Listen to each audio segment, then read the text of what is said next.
Coming up, Student Overflow brings adaptations to campus. And later, an artist in Iowa City shows off her unique work.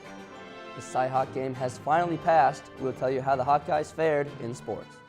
After a cold, rainy weekend, warm temps or more clouds. I'll have more in weather. All that and more coming up on this Monday morning edition of DITV News. Don't go anywhere. DITV News starts right now.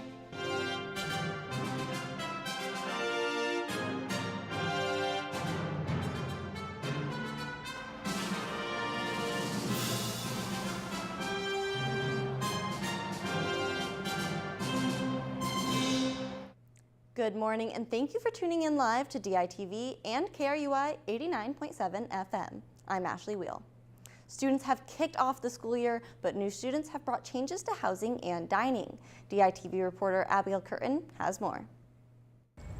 As Iowa's 2022 fall semester enters full swing, students are settling into residence halls across campus. Though with the class of 2026's massive population of over 5,000 students, Iowa's housing and dining has had to shift to make room for everyone. For the first time since 2017, Park Lawn Residence Hall reopened to make room for on-campus residents. However, this hasn't come without challenges for both faculty and students. Park Lawn is an old building and hasn't been opened up in a little bit. I feel like that's the only concern. There was a smell when I first got in there and I'm like, oh my God. So I started spraying with Lysol spray because I'm like, I can't I should clean the vents. We already cleaned the bathroom. Faculty are also experiencing some difficulty as this massive class size has put strain on dining options on the east side of campus. Year we have our highest counts in the marketplaces, and so whatever students can do to kind of recognize other options, select those, kind of learn that rhythm of campus, those are the things that probably make the most difference in kind of adjusting to whatever size enrollment we have. Despite these adjustments, UIowa Housing and Dining continues to provide services for all on-campus students. From the University of Iowa, Abigail Curtin, DITV. And Texas Governor Greg Abbott is looking to send migrants to cities around the U.S. with laws in place to protect and accommodate them. Migrants have already been sent to cities such as Chicago and New York City. Governor Abbott is looking to potentially add Iowa City as a next potential destination. Johnson County Supervisor John Green said that Governor Abbott is not in communication with Iowa City, and he may not warn him before sending a bus of these migrants. Although Iowa City is struggling to find the resources needed, Iowa Governor Kim Reynolds has said that the city will still accommodate these migrants if they arrive. And an Iowa City textile artist, Astrid Hilgar-Bennett, shares her story.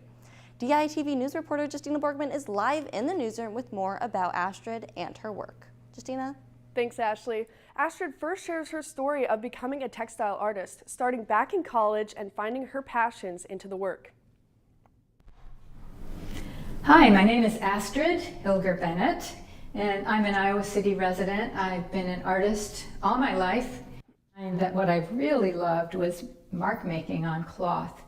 That I really loved how the brush felt when it dragged against cloth rather than paper. And so most of my career has been about making fabrics, printing, painting, resist dyeing fabrics, which I then cut up and use in lots of different ways. Astrid's most recent project, is Indigo, and now she looks to find another community building project. And everything is held in Public Space 1 in Iowa City, with 12 of the participants' work, and including some of Astrid's. Doing this project now, I could make things and I could continue to build up things, but what is really exciting is about community building, about helping people find something they do well and get excited about it, and I've been doing that a lot. What's wonderful about working with textiles or working with any kinds of drawing or so on is that it unleashes a part of your brain that is very balancing. This Saturday was the closing event of the Public Space 1 exhibit and Indigo, and now Astrid looks to find her newest project. From the Daily Iowa Newsroom, I'm Justina Borgman. Back to you, Ashley. Thanks, Justina. And now, Johnny, after that wet weekend we had in Iowa City, will you see some more rain this week? Thanks, Ashley. In the spike clouds, we will not see any rain today, but we will see a high of 72. We're going to take a live look of campus now, as tonight I'd recommend you grab a coat on the way out, as the low is going to be a chilly 49 degrees. Tomorrow we'll see things starting to heat up with sunshine and a high of 80.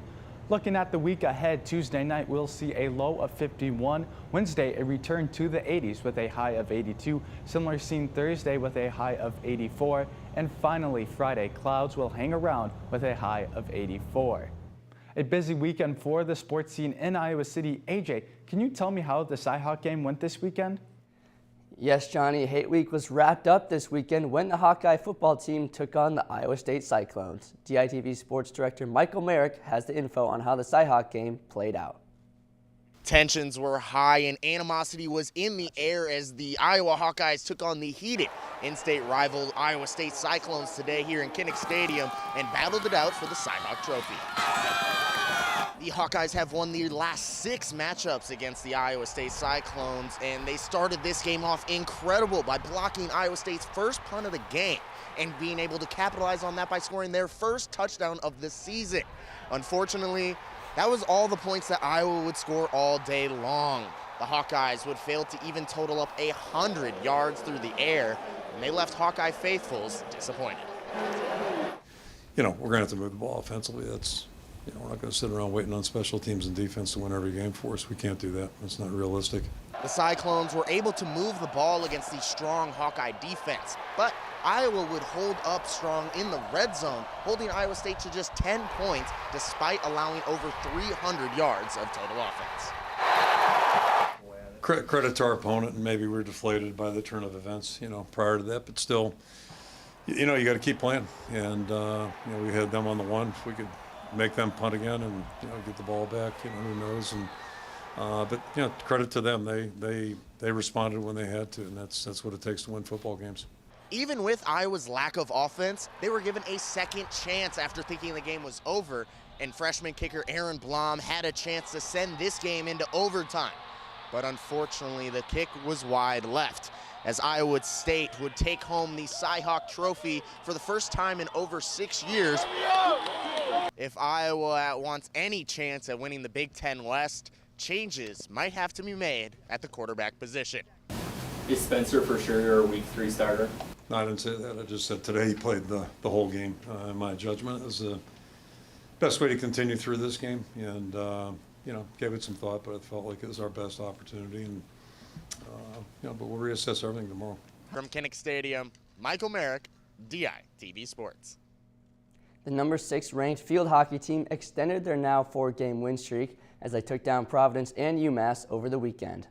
On Friday, 5th-year defender Ante Neisel gave the team an early lead, scoring only 38 seconds into the game on a penalty corner. Sophomore forward Annika Herbine scored back-to-back goals in the third quarter, giving the Hawks the win 3-1. Iowa once again took advantage of the penalty corner, scoring 3 minutes into the game yesterday against UMass. Iowa would hold on and win this one 2-0. The Hawks welcome Indiana to Grant Field on Friday at 4 p.m. Thank you for tuning in, and back to you, Ashley. Thanks, AJ. And tune back in. First we'll have rapper Polo G visited Coralville in concert this past Friday. However, what viewers received was not what they expected. According to fans, Polo G was an hour late in making his appearance.